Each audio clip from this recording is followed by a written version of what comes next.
Pakistanis living in the country and abroad observe the 5th of February as Kashmir Solidarity Day to renew their all-out support to the valiant Kashmiris who are struggling for realization of their inalienable right to self-determination. They fervently arrange seminars, discussions, human chains, street protests and abstain from business activities to express solidarity with their Kashmiri brethren. The tremendous support demonstrated by the Pakistanis on this day reflects the intensity of their feelings and concern for the people of Kashmir. The day also serves as a reminder to the world community that it has certain moral obligations towards resolution of the Kashmir dispute in line with Kashmiris' aspirations. Present Kashmir dispute dates back to the partition plan of subcontinent in 1947, according to which geographically contiguous Muslim-majority areas were to accede to Pakistan and Hindu-majority areas were to go with India. Pakistan was the obvious choice for Kashmiris because of irreversible geographical, cultural and historical affinity between the two. The people of Kashmir announced their will to join Pakistan on the 19th of July 1947 in an open session of the Representative Party of All Jammu and Kashmir Muslim Conference. India had no land access to Kashmir as all its roads, postal and telecommunication links, trade and commerce were through Pakistan. The only effective link between India and Kashmir was a Muslim-majority district Gurdaspur, which was to form part of Pakistan in accordance with the partition plan. However, Viceroy Lord Mountbatten abandoned his pretension of impartiality and pressurized Sir Radcliffe, the head of Boundary Commission, to hand over Gurdaspur to India so that she could have direct link with Kashmir. It was the 27th of October 1947 when India invaded Kashmir under the cover of sham instrument of accession, which India claimed to have signed by an unelected and despotic ruler and occupied large portion of the state. This naked aggression led to a widespread and violent uprising. The Kashmiri people rejected this illegal occupation and launched the freedom movement and got some part of the state liberated from Indian clutches, which is now known as Azad Jammu and Kashmir. Sensing its defeat, it rushed to the United Nations with the lame excuse that Pakistan was interfering in Kashmir, seeking UN adjudication, and as such, Kashmir became the first issue to be entertained by the United Nations. The World Body passed successive resolutions in its Security Council, granting the people of Kashmir the right to self-determination. Indian leadership, after accepting the UN verdict, repeatedly assured the world that Kashmiris would be provided the opportunity to decide their future. 6 decades have passed, but these promises remain unfulfilled. 42 years of deceptive policy by India forced the Kashmiris to conclude that India was not ready to extend them the right of self-determination. It resulted in mass uprising, on the pretext of which India unleashed the worst state terrorism against Kashmiris. To stifle the freedom movement, over 700,000 troops, equipped with sweeping powers under draconian laws, are committing heinous crimes against innocent Kashmiris. Since 1989, nearly 100,000 people have been martyred, thousands have been crippled through inhuman torture, and thousands are languishing in Indian jails. Besides this, over 9,000 women have been raped, and more than 20,000 widowed, and more than 150,000 shelters have been destroyed or torched. Nearly 150,000 children have been orphaned, and over 10,000 youth have disappeared by the Indian forces. These brutal military actions are an Indian attempt to weaken Kashmiris' morale and their economy. Pakistan is committed to a just and peaceful resolution of Kashmir dispute in accordance with Security Council resolutions and, most importantly, the aspirations of the Kashmiri people. For nearly 6 decades, Pakistan has persistently raised the Kashmir issue on different international forums to get the support for the cause of Kashmir and to facilitate the peaceful settlement of the dispute. Jammu and Kashmir is not an integral part of India. It has never been an integral part of India. Jammu and Kashmir is a disputed territory between India and Pakistan.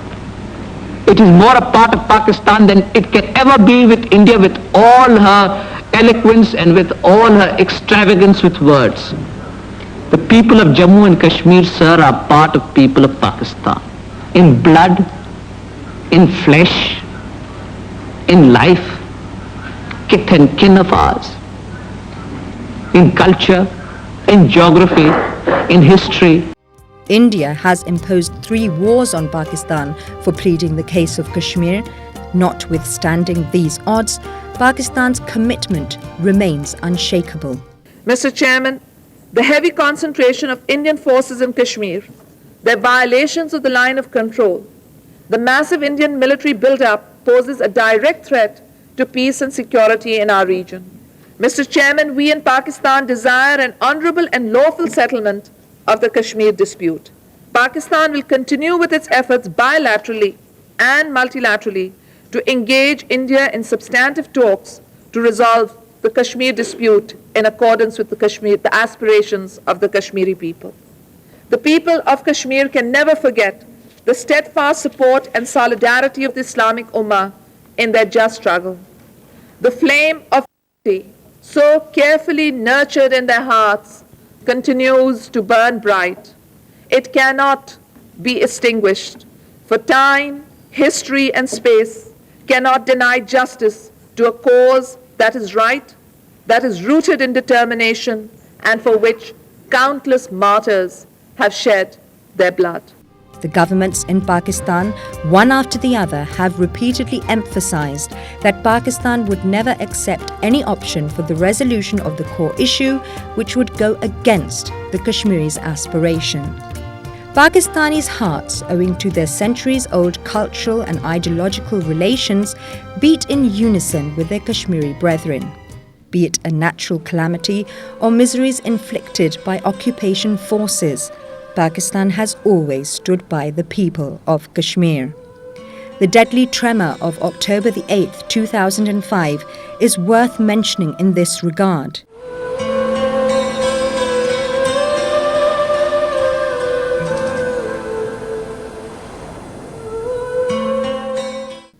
While the Pakistani nation was doing whatever they could for their brethren in Azad Kashmir, India was busy in rubbing the salt on the wounds of the people of occupied Jammu and Kashmir.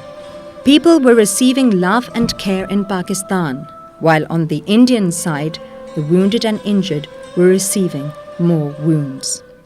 Besides advocating Kashmir cause and providing moral, political and diplomatic support to the freedom struggle of Kashmiri people since 1947, Pakistan has made every effort for the development of Azad Jammu and Kashmir. It is due to the intense efforts of Pakistan that Azad Kashmir has made remarkable progress in education, health and other sectors. The far-flung areas have been provided with basic necessities and almost every village is accessible through metalled roads. The people of Azad Kashmir have the highest education rate in South Asia. They have their own government and judicial system. The unprecedented reconstruction work in earthquake-affected areas of Azad Jammu and Kashmir is yet another example of Pakistan's dedication to turn Azad Kashmir into a modern state. India has no feelings for the people of Kashmir but is only interested in the land, and that is why it is conspiring to grab the land of Kashmir through fraudulent means and turn the Muslim majority into a Hindu majority state. The Amarnath Shrine Board conspiracy was another attempt to change the demography and grab the land of the state. 800 canal land was granted to Amarnath Shrine Board, consisting of non-Kashmiri Hindus, with the intention to settle non-Kashmiri Hindus and turn the Muslim majority state into a Hindu Rashtra. Under the law, Kashmiri land cannot be sold or transferred to a non-Kashmiri and consequently, the people's strong reaction to this underhand deal was justified. Enraged Kashmiris converged on the roads to register their disapproval of the shady deal. Indian troops responded with violence and resorted to brute force that resulted in the killings of hundreds of civilians in a period of just 1 month. The Hindu extremist groups like RSS, Bajrang Dal, VHP, with the backing of Indian agencies reacting in vengeance, blocked Srinagar-Jammu highway to stop trucks from transporting essential commodities, including life-saving drugs. During this economic blockade, the Hindu extremists attacked the Muslims and their properties in Jammu, killing, humiliating, and beating them to a pulp. Their houses and vehicles were burnt, and people were forced to live in jungles. This economic blockade resulted in the shortage of food and starvation in the valley. The people of Pakistan were shocked over this situation. They felt the pain for the Kashmiri brethren who were forced to starvation.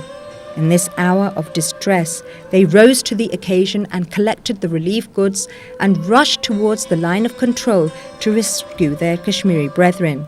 But these goods could not reach them because of the Indian siege. The economic blockade forced hundreds of thousands of Kashmiris to march towards Chakoti Azad Kashmir with a demand to open traditional commerce route in order to avoid blackmailing of Hindu extremists in future.